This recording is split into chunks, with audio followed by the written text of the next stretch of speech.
கோலி talk Kollywood news.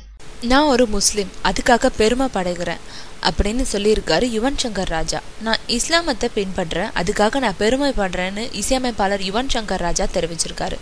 ஏற்கனவே இதை பத்தி செய்திகள் வெளியாகிட்டு வந்துச்சு. இப்போ யுவனே தன்னோட ட்விட்டர்ல தகவல்ல உறுதிப்படுத்தியிருக்காரு. யுவன் சங்கர் ராஜாவோட இந்த ட்விட்டர் தகவல் திரையுலகில் பரபரப்பை ஏற்படுத்தும்னு தெரியுது. அதே சமயம் தான் மூணாவதா யாரையும் திருமணம் செய்யலன்னு யுவன் சங்கர் மறுத்திருக்காரு. கோடம்பாக்கத்தோட பிஸியான இசையமைப்பாளர் யுவன் சங்கர் ராஜா. அவர் இப்போ அஞ்சான் படத்துக்கு இசையமைச்சிட்டு இருக்காரு. இந்த நிலையில யுவன் முஸ்லிமா மாறிட்டதா சொல்லப்படுது. மேலும் யுவன் மூணாவதா ஒரு பெண்ணை திருமணம் செஞ்சுக்கிட்டதாகவும் வேறு செய்திகள் வெளியாகி இருக்கு. இது பத்தி யுவன் ட்விட்டர்ல சொல்லியிருக்காரு. நான் இஸ்லாமத்தை பின்பற்றுறேன், இதுக்காக நான் பெருமைப்படுறேன். என்னோட முடிவை என்னோட குடும்பத்தார் ஆதரிக்கிறாங்க. எனக்கும் என் தந்தைக்கும் இடையே எந்தவித கருத்து வேறுபாடும் இல்லை.